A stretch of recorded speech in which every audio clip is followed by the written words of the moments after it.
आज हम एक ऐसी गहराई को समझने जा रहे हैं जिसे हम रोज महसूस तो करते हैं लेकिन समझ नहीं पाते कि आखिर हमारे किए हुए कर्म हमारे सामने कैसे और क्यों लौट कर आते हैं। जीवन एक चक्र है और इस चक्र का सबसे मूल नियम है कि हम जो कुछ भी करते हैं वही किसी न किसी रूप में हमारे पास वापस आ जाता है।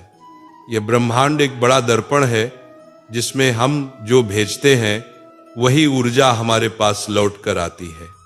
अगर हम किसी को प्यार देते हैं, सम्मान देते हैं, सहायता देते हैं तो वही सकारात्मक ऊर्जा हमारे जीवन में किसी अच्छे अवसर, किसी सही इंसान या किसी अनपेक्षित सुखद घटना के रूप में हमारे सामने प्रकट होती है।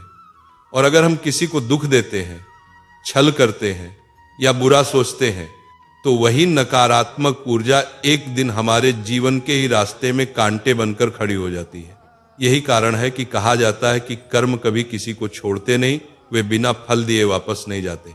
कभी सोचिए, जब कोई अचानक हमारे जीवन में आकर हमें कष्ट देता है या जब कोई समस्या बिना कारण जीवन में दस्तक देती है तो अक्सर हम इसे दुर्भाग्य मान लेते हैं। लेकिन यह वही ऊर्जा हो सकती है जो हमने अतीत में किसी और के प्रति भेजी थी और अब वह अपने समय पर लौटकर हमें एक सीख देने आई है।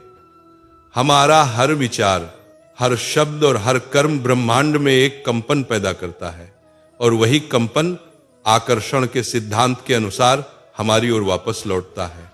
यही कारण है कि कई बार हम सोचते हैं कि हमने किसी के साथ कुछ भी गलत नहीं किया, फिर भी हमारे जीवन में कठिनाइयां क्यों आती हैं? क्योंकि कर्म का फल हमेशा तुरंत नहीं आता। जैसे बीज बोने के बाद पौधा तुरंत नहीं उगता, वैसे ही कर्म भी अपने सही समय पर फल देते हैं, कभी जल्दी कभी देर से, लेकिन निश्चित रूप से। ब्रह्मांड का नियम बड़ा सीधा है। ऊर्जा कहीं भी जाती है लेकिन वापस उसी के पास आती है जिसने उसे भेजा था। अगर किसी ने कड़वाहट भेजी है तो कड़वाहट ही लौटेगी, अगर किसी ने भलाई भेजी है तो भलाई वापस आएगी। और इस पूरे चक्र को नियंत्रित करने वाली शक्ति है हमारी नीयत। नीयत शुद्ध हो, दिल साफ हो, दूसरों के लिए शुभ भाव हो तो न केवल कर्म हल्के होते हैं बल्कि उनके सामने आने का तरीका भी सुखद बन जाता है। हम अक्सर देखते हैं कि कुछ लोग कठिन परिस्थितियों में भी शांत रहते हैं, सफल होते जाते हैं और जीवन में उन्नति करते जाते हैं। ऐसा इसलिए होता है क्योंकि उनके भीतर का कर्म चक्र साफ होता है।